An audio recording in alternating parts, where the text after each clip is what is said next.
Praise the lord. హల్లెలూయా. దేవుని పరిశుద్ధ నామానికి మహిమ కలుగును గాక. క్రీస్తు యేసునందు నా ప్రియమైన దేవుని బిడ్డలని మీ అందరికీ హృదయపూర్వకమైన వందనాలు, శుభములు తెలియచేస్తున్నాను. ప్రియులరా, ఎలా ఉన్నారు? మన ప్రభు రక్షకుడు ఇంతవరకు ఆయన మనల్ని కాపాడుతూ సంరక్షిస్తున్నారు. ఈ కార్మెల్ రివైవల్ మినిస్ట్రీస్ ద్వారా దేవుడు అనుగ్రహించుచున్న ఈ అనుదినపు అభిషేక వర్తమాన కార్యక్రమాలు మీకు ఆశీర్వాదకరంగా ఉన్నాయని మేము భావిస్తున్నాం. మీలో చాలామంది దేవుని వాక్యం యందు శ్రద్ధ కలిగి అనుదినము మానక తప్పక వాటిని వింటున్నారు. మీ యొక్క కామెంట్స్ కూడా రాస్తున్నారు. తద్వారా మాకు చాలా ఆనందం, సంతోషం. కొద్ది మందికైనా అవి ప్రయోజనకరంగా ఉన్నాయన్న విషయం మేము ఆనందిస్తున్నాం. సో ఆ విధంగానే మీరు కూడా అనేకులకి షేర్ చేస్తూ అనేకులు కూడా ఈ యొక్క వాక్యముల యందు తృష్ణ కలిగిన వారుగా, ప్రభు యొక్క రాకడి రాజ్యానికి సిద్ధపడేవారుగా మీరు వారికి తోడ్పాటునివ్వాలని ప్రేమతో నేను కోరుకుంటున్నాను. Praise the lord. Hallelujah. So ఈ యొక్క దినమందు దేవుని యొక్క లేఖనంలో నుండి ఒక చిన్న మాటను మనం జ్ఞాపకం చేసుకుందాం. సామెతల గ్రంథం 8వ అధ్యాయం 11వ వచనం ఈ విధంగా వ్రాయబడింది. జ్ఞానము ముత్యముల కంటే శ్రేష్టమైనది అని వ్రాయబడింది. జ్ఞానము ముత్యముల కంటే శ్రేష్టమైనది. ప్రియులారా, ముత్యములు దొరకాలంటే అది ఎక్కడ పడితే అక్కడ దొరకవు ముత్యాలు. అది లోతైన సముద్ర గర్భాలలో ముత్యాలు అక్కడ దొరుకుతాయి. సో ముత్యాలు చాలా విలువైనవి కూడా. సో ముత్యాలు ఊరికి కల్పించినవి ఉంటున్నాయి, ఆర్టిఫిషియల్ అవి ముత్యాలు కనబడుతుంటాయి. రియల్గా ఒరిజినల్గా ఆల్చిప్పల్లో ఉన్నటువంటి ఆ ముత్యాలు చాలా విలువైనది. సో దేవుని యొక్క వాక్యం ఇలా చెప్తుంది, జ్ఞానం అనేది ముత్యము కంటే శ్రేష్టమైనది. ముత్యాలు ఎంత విలువైనవో, ఎంత ఖరీదైనవో, వాటిని కొనాలంటే మామూలు విషయం కాదు. అంతకంటే కూడా జ్ఞానము శ్రేష్టమైనది అని దేవుని వాక్యం తేటగా చెప్తుంది.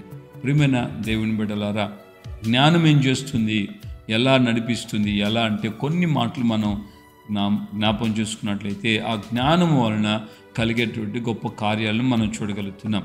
సో జ్ఞానము కలిగిన, దైవాత్మ జ్ఞానము కలిగినటువంటి వ్యక్తిగా యోసేపు రాజునకు చక్కటి ఆలోచన ఇచ్చాడు. తద్వారా 7 సంవత్సరాలు పుష్టిగా పండినటువంటి ఆహారాన్ని, సమృద్ధిగా విరివిగా పండిన ఆహారాన్ని సంగ్రహించి అవన్నీ స్టోర్ చేసి రాబోతున్న 7 సంవత్సరాల యొక్క కరువు కాలానికి ఆ ఆహారం ఇచ్చి ఆ యొక్క ఐగుప్తులో ఉన్న ప్రజలను మాత్రమే కాదు, యావత్తు ఆ ప్రాంతాల్లో చుట్టూ ఉన్నటువంటి దేశాల్లో కూడా ఈ ఆహారాన్ని అమ్మి ప్రజల్ని బ్రతికింపచేసింది దేవుని యొక్క జ్ఞానాత్మ కలిగినటువంటి యోసేపు యొక్క నోటి మాట. సో రాజు దగ్గర, ఫరో దగ్గర ఆ యొక్క ముత్యాలు లేవా, వెండి బంగారాలు లేవా, సింహాసనాలు లేవా, సైన్యము లేదా, ఓ దేశము లేదా, దేశానికి ఉన్నటువంటి ఘనతలు ఏమయ్యాయి? ఐగుప్తులో శ్రేష్టమైన గుర్రములు, రథములు ఉన్నాయి. ఐగుప్తును గురించి చాలా గొప్పగా వ్యాఖ్యానించబడిన సందర్భాలు కూడా ఉన్నాయి దేవుని యొక్క లేఖనంలో. అలాంటి ఐగుప్తులోనే జ్ఞానము ఎంత గొప్ప కార్యం చేసిందో ఆలోచించండి.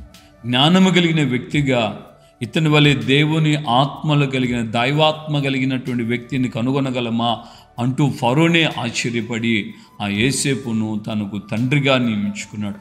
యోసేపును తన ఇంటి వారికి ప్రభువుగా నియమించుకున్నాడు. యోసేపును దేశానికి ఏలిగ్గా మార్చాడు. దేవుని బిడ్డలారా, జ్ఞానము ముత్యము కంటే శ్రేష్టమైనది.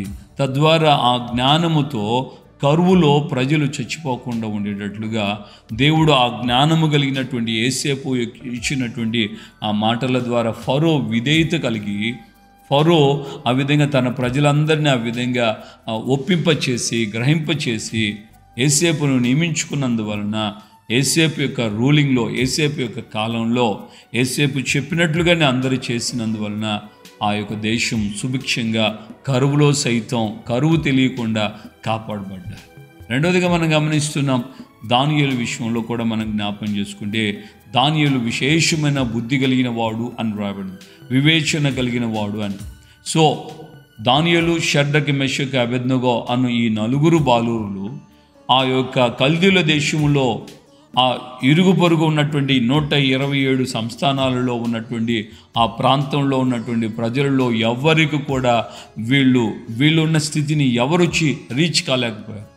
దేవుడు వారికి తోడై ఉన్నందువలన దానియేలు, షడ్రక్, మెషక్, అబేద్నెగోలకి దేవుడు విశేషమైనటువంటి శ్రేష్టమైన బుద్ధి జ్ఞానములు కలిగిన ఆ వ్యక్తిగా ఉన్నందువలన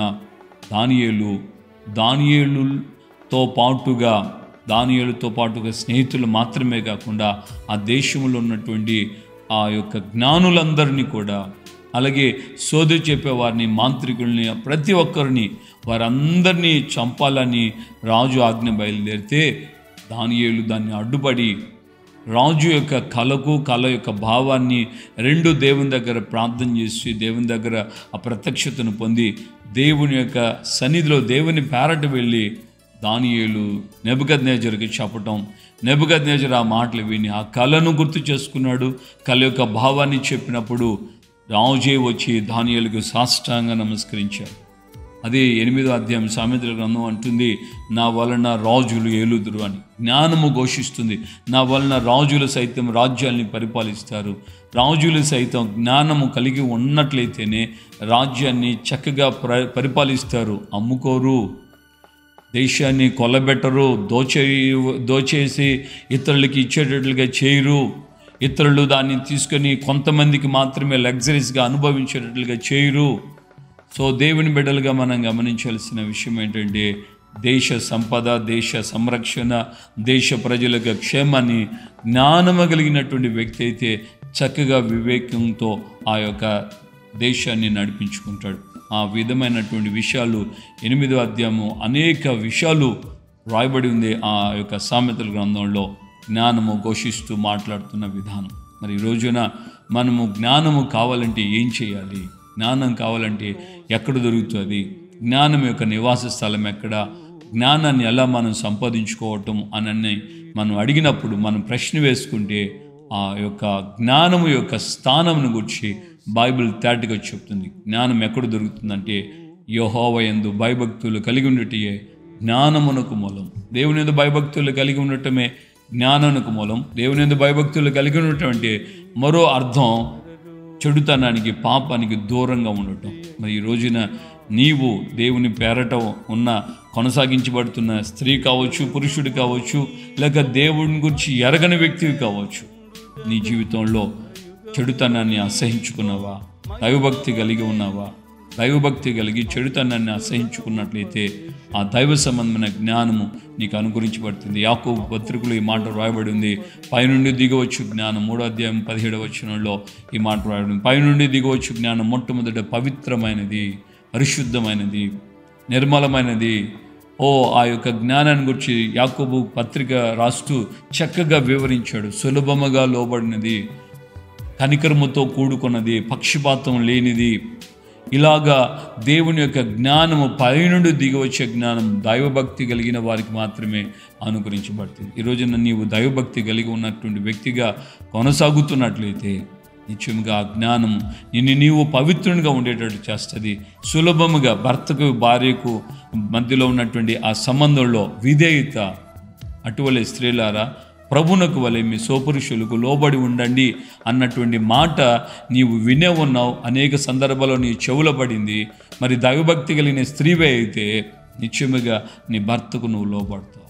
ఒకవేళ అతను ఎంత కోపిష్టి కావచ్చు, ఎంత తిరుగుబాటు కలిగిన వ్యక్తి కావచ్చు, ఒకవేళ రక్షణ లేని వ్యక్తే కావచ్చు, అయినను నువ్వు జ్ఞానం కలిగిన స్త్రీవైతే నీ భర్తకు నువ్వు లోబడటానికి అధిక ప్రాధాన్యత ఇస్తావు.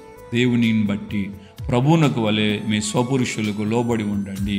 ఇది జ్ఞానం. మొట్టమొదట పవిత్రమైనది, పరిశుద్ధమైనది, అలాగే సాత్వికమైనది, మృదువైనది, కనికరముతో కూడుకున్నది, పక్షపాతం లేనిది. కొంతమంది స్త్రీలకి ఈ జ్ఞానం లేదు.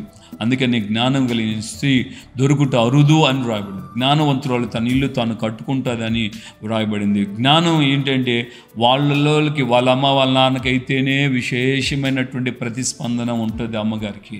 అలాగే భర్త తరపున ఉన్నటువంటి తల్లిదండ్రులకైతే స్పందనే ఉండదు. అప్పుడు ఎంత భయంకరమైన రోగాలు బయటకు వస్తాయో, వాళ్ళ అమ్మ వాళ్ళ నాన్న వస్తే మాత్రం ఏ రోగాలు కనబడవు. అత్తగారు మామగారు ఇంటికి వచ్చారని కోడలు ఆయన ఆ యొక్క కుటుంబ యజమాని యొక్క భార్యకి తెలిసిందంటే ఇక ఎక్కడ లేని రోగాలు బయటపడతాయి. ఇదే పక్షపాతము.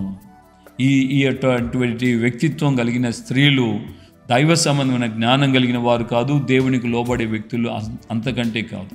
కనుక మనం ఈ దినాన దేవుని యొక్క ఆత్మ మనకు తెలియచేస్తున్న మాట ప్రకారంగా జ్ఞానము ఘోషిస్తుంది. జ్ఞానము ఎలాంటిదట?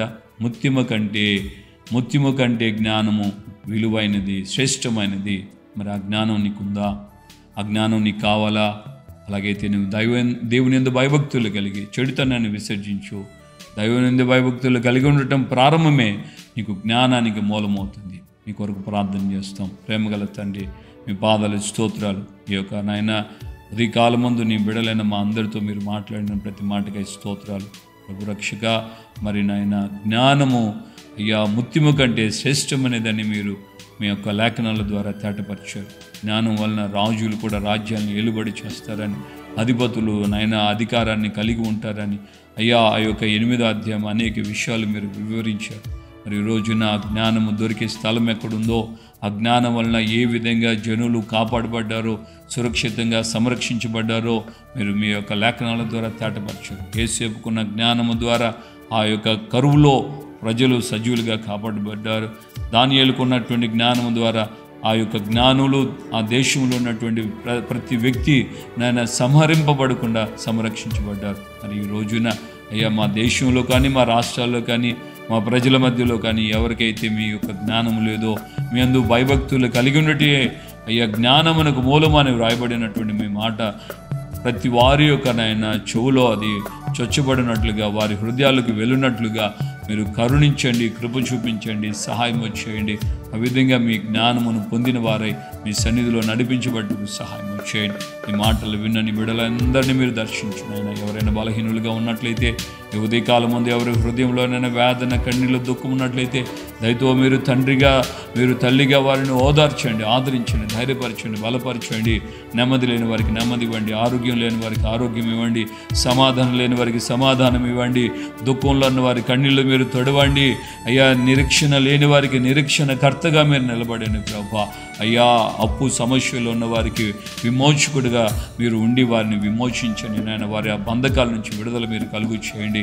ఆధ్యాత్మికంగా ఎదుగుదల లేక అయ్యా చతికిలు పడుతున్న వారికి మీరు వెన్నుతట్టి వారిని చేయి పట్టి లేపి వారిని నడిపించమని ప్రార్థన చేస్తున్నాను.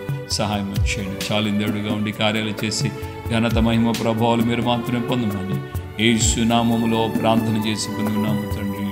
ఆమేన్. మన ప్రభువును రక్షకుడైన యేసుక్రీస్తు కృపయు తండ్రి అయిన దేవుని ప్రేమ, పరిశుద్ధాత్మిక అన్యోన్య సహవాసము, సమాధానం ఇప్పుడు ఎల్లప్పుడూ సకల పరిశుద్ధులకు మనకును ప్రభు రాకడ పర్యంతం కృపతోడే ఉండి నడిపించునుగాక. ఆమేన్. హల్లెలూయా. ప్రభు పెట్టడానికి వందనాలు. నిశ్చయం దేవుడు ఆ విధంగా విశేషమైన తన జ్ఞానముతో, తన ఆత్మ చేత మనలోకి ఆయన బలపరిచి నడిపిస్తూ రాకడి రాజ్యానికి ఆయన సిద్ధపరచునుగాక. కృప మిమ్మల్ని ఆ విధంగా నడిపి